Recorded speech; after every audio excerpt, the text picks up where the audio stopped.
Zrobisz jedną karoserię, to tak jakbyś nie robił nigdy. Jak zrobisz 10, też jakbyś nigdy nie robił. Jak zrobisz 100 i wiesz, jak blacha ci się zachowuje, wiesz, żeby uciekać czasami od niej, widzisz, co się dzieje, nie możesz sobie pozwolić, że wjadę, zobaczę, co się stanie. Nie możesz. Miała być lżejsza. Nie chcesz go wziąć ze sobą? Nie, za dużo gada.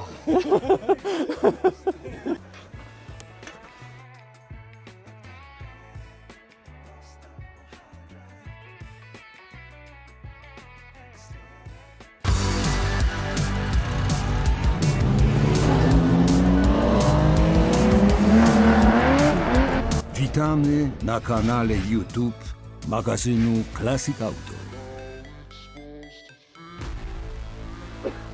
Boję się, żeby geometrii nie stracił.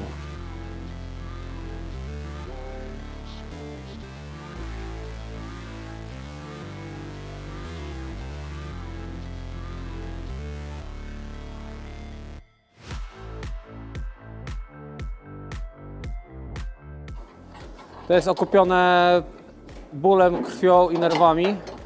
Dorobione mocowanie do tego, żeby na obrotnicę można było całe nadwozie zamocować. No i mieć dostęp wtedy do praktycznie każdego zakamarka, obracając sobie swobodnie. Także to bardzo ułatwia prace blacharskie, prace lakiernicze. Szczególnie te w takich zakamarkach gdzieś tam na dole, we wnękach i tak dalej. Więc jak można pomóc lakiernikom i blacharzom, to pomagamy, więc takie obrotnice udało się zanabyć drogą kupna, dorobić mocowania i mam nadzieję, że to wszystko zagra i jeszcze dzisiaj zaliczymy kontrolowane dachowanie tym samochodem. Właśnie i tym razem to dokręcę, bo ostatnio błąd, no oprócz błędu mocowania to jeszcze był błąd taki, że z przodu tego nie skręciłem. Obróciłem. Tych dwóch, nie? I co, wysunęło się? I wiesz, obróciłem i się zsunęła. Mówię, dobra, pozamiatane.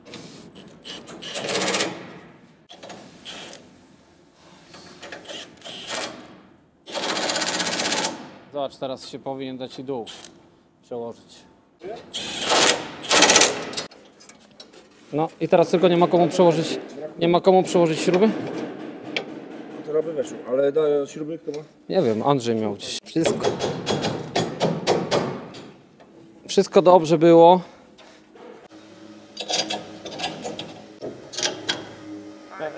W boki. O. Nie zawadzi dołem? Zobacz tam z tyłu.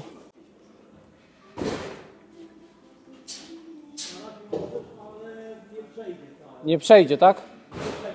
Trzeba będzie podnieść, bo będzie się sypało. Wiem, widziałem.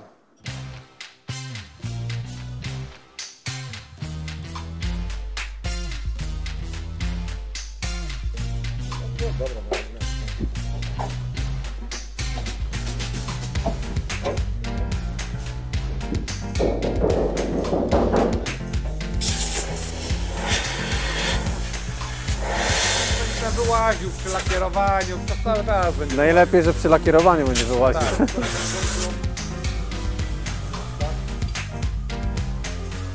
I dawaj.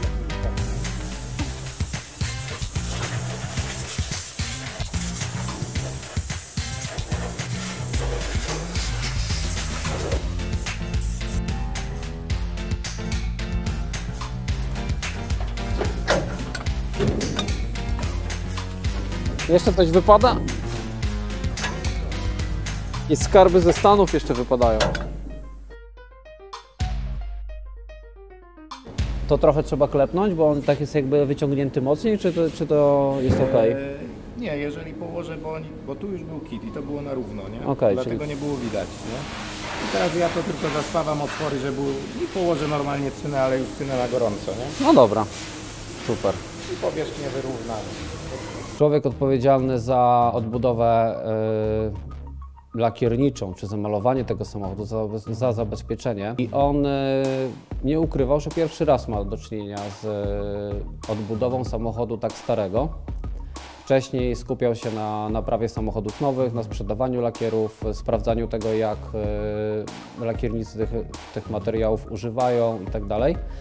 Natomiast zrobił bardzo fajny wywiad, dużo poczytał, dowiedział się, jakie są możliwości, na co zwrócić uwagę i przekazał nam tą wiedzę. Przygotował się, jakich produktów powinniśmy używać i zaproponował nam zestaw produktów, które będą najlepsze właśnie do odbudowy takiego starego samochodu. Zajął się przygotowaniem lakieru, specjalnej specyfikacji tego lakieru, żeby był jak najbliższy oryginałowi, bo oczywiście nie jesteśmy w stanie zastosować już teraz tej samej technologii lakierowania, jak to było oryginalnie, ale przynajmniej spróbujemy się zbliżyć jak najbardziej do tej technologii sprzed 40 kilku lat. Nie, no dobra, spoko, nie. No To co? jest minimalne opakowanie, jakie możemy mieć tego produktu. A, okej. To trzeba było powiedzieć. To ja mam drugie. Ale nie zmarnuje się. Ja mam też drugie nadwozie, jakby zostało, nie ma problemu. No dobra, tylko jeszcze trochę jest roboty przy samym nadwoziu, nie? Proszę? Trochę jest roboty przy samym nadwoziu jeszcze, bo tam coś trzeba podsynować i tak dalej. To Tak? trochę wyszło, jakieś drobiazgi. No. Wiesz, pod piaskiem tu nie wszystko wejdzie, a są niektóre No nie, bo masa to nie chce, bo to jest za miękkie, nie? piwa przyczepią. A to jakimś narzędziem? Ciekawe, czy oni to... Proszę? Jakimś narzędziem oni to będą skrobać? Ciekawe, co z tym zrobią. Szkoda, że tych mas nie usunęli przed samym piaskowaniem, nie? Bo pod tym też trochę może wychodzić. Nie będziemy jej trzeci raz piaskować, nie, bo już niewiele zostanie z tej blachy. Bo jednak to piaskowanie jest dosyć inwazyjne, nie? To po samej strukturze blachy tu. Dlatego głównie to te profile takie twarde właśnie, że są zagięcie, że są kształty, bo wiadomo, że blacha w tych miejscach nie zawsze twardsza. No z tego też tytułu tutaj nie piaskowali. Dach. No tak, to ten Adrian tłumaczył, że dachu absolutnie nie, że on widzi, dokąd jest w stanie wjechać, bo później już zaczyna się z tym materiałem tam robić nieciekawie, nie? Więc to tłumaczył. No kurde, usunięcie tego to nie będzie jakiś tam, to taka zabawa trochę się robi, nie? To jest dopiero początek. Nie, no jak już się położy ten epoksy, to już potem to już z górki. Tak? No a jak? No to dobrze. Cieszy mnie twoje tutaj podejście. Przyjadę później już po odbiór gotowej, nie? Tak. No, tak, zachowanie takich kroków to jest słuszne podejście. Marcin, powiedz mi jeszcze jedną rzecz, bo zobacz, Co tam panowie? na przykład tutaj, jak widać jak piaskował, gdzie nie ma tej masy, jest korozja i teraz co, ten podkład już ogarnie to, czy będziemy... Teraz nam będzie potrzebna jeszcze jakaś szczotka na wytarty ruciana albo plastikowa Okej. i będziemy to czyszczać to w miarę możliwości, ile nam to narzędzia pozwolą, nie? Dobra, ale jest nadzieja, że tam jak trochę zostanie, to ten podkład to zwiąże i przytrzyma? Tak, nadzieja taka jest, natomiast to bardziej podkład służy jako izolator i nadanie takiego twardego, stabilnego podłoża, nie? Pod Aha. kolejne warstwy. Ale jeżeli oczyścimy to w miarę możliwości, tyle nam się uda, to na pewno to zabezpieczenie pozostanie, nie? Antykorozyjne. No dobra, czyli tak, to te masy, które schodzą, a pod nimi jednak wychodzi ta korozja, no bo one odchodziły od blachy i to widać. No i tak naprawdę to jest trochę błąd po mojej stronie, bo należało przyjechać, zeskrobać to wszystko wcześniej i dopiero dojść do piaskowania i mielibyśmy mieć trochę roboty, nie? Staramy się to doczyścić jeszcze tymi narzędziami, które są tu dostępne. Myślę, że tutaj jeszcze nie będzie większego problemu z kłopotem usunięcia tego, nie? Jeżeli chodzi o kąpiel kataforetyczną tego całego nadwozia, to przymierzałem się do tego, ale niestety bardziej ze względów na ciekawość, jak to wygląda, jak będzie wyglądało nadwozie po takiej kąpieli, niż chyba samą potrzebę akurat tego nadwozia, ponieważ ono naprawdę ma w niezłym stanie zabezpieczenie fabryczne i na tym można spokojnie pozostać. No i oczywiście przy takim normalnej odbudowie, gdzie liczylibyśmy każdą złotówkę, to byłby z mojego punktu widzenia niepotrzebny koszt przy finalnej cenie odbudowanego samochodu, ponieważ nie jest to samochód za 1 milion czy 2 miliony złotych, więc inwestowanie w ten samochód też musi być rozsądne.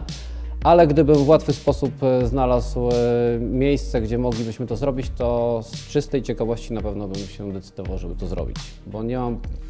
Pierwszy raz bym zobaczył, jak to się odbywa i chętnie o tej technologii też bym porozmawiał. Problem jest taki, że metoda piaskowania nie usuwa w ogóle miękkich elementów, takich jak te właśnie masy, bo piasek się od tego odbija i ta masa zostaje. a one przez te 40 lat, kiedy samochód sobie stał, po prostu powysychały. Zaczęły trochę od blachy odchodzić, no i pod spodem jest korozja i to niestety widać pod tym. No i to, co mi się najbardziej nie podoba, że robimy to po piaskowaniu, a nie przed piaskowaniem, bo gdyby się udało usunąć te masy wcześniej, to też te skorodowane miejsca byłyby wypiaskowane, a tak? No nie wiem, zobaczymy, czy ten epoksyd to na tyle zwiąże, że później za parę lat to nie wyjdzie. Nie jestem przekonany na 100%, więc to jakby nie podoba mi się to. I teraz jakbym to robił drugi raz, to przyjechałbym tutaj na dzień czy dwa, zeskrobał te wszystkie masy i dopiero zawiózł to nadwozie na piaskowanie. Wczoraj z Pawkiem rozmawiałem na temat tych zawiasów i mówił, że nie ma sensu tego odkręcać, bo oni to odkręcali, wszystko było sprawdzone i zrobione. No ale postanowiłem jednak to zweryfikować, no i niestety nie było to odkręcane, jest sporo korozji pod spodem, więc trzeba to wszystko oczyścić, poprawić gwinty. Zobacz, pod zawiasami tylnej klapy trzeba to było odkręcić. I tak samo zaraz odkręcę te od drzwi, bo to nie może tak zostać, nie? Czemu? No bo potem wylezie wszystko, już to zardzewiało. Jak nie wylezie? No zobacz, co się z tym dzieje. Przecież to nawet gwinty pordzewiały, nie? To jest w ogóle gwint do poprawy. Podczas tej odbudowy blacharskiej wiele tych elementów samych poszyć, głównie poszyć tego samochodu zostało wycynowanych. Tak naprawdę nie mieliśmy za bardzo wyboru, jeżeli chodzi o tą technologię. Mogliśmy po prostu je wycynować, co jest dosyć tanią metodą. Ewentualnie mogliśmy to wypełniać szpachlą. Ja osobiście wolę już wypełnienie tych powierzchni cyną niż szpachlą, gdzie jest potem ryzyko, że ona gdzieś tam będzie pękała i tak dalej. A tutaj to też wszystko będziesz jeszcze wypełniał?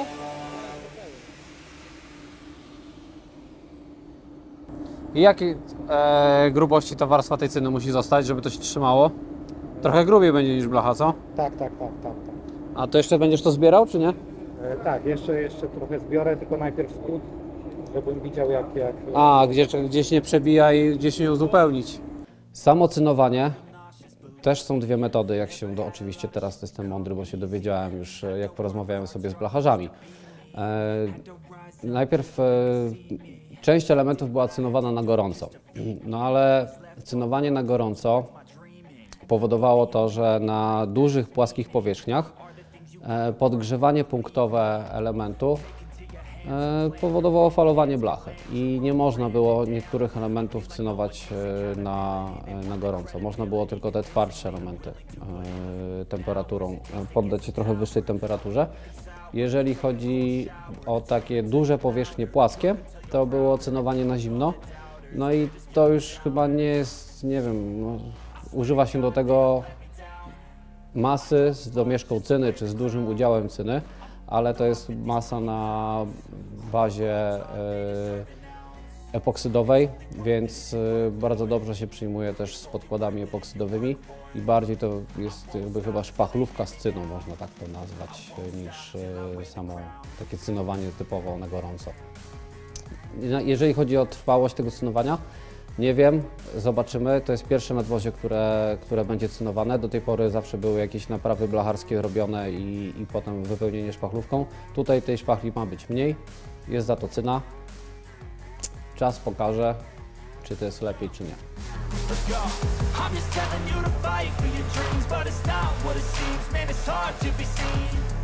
Największy problem przy tym całym oczyszczaniu nadwozia powstał jak oczyścić duże powierzchnie płaskie, czyli dach, poszycia drzwi, błotniki i tak dalej.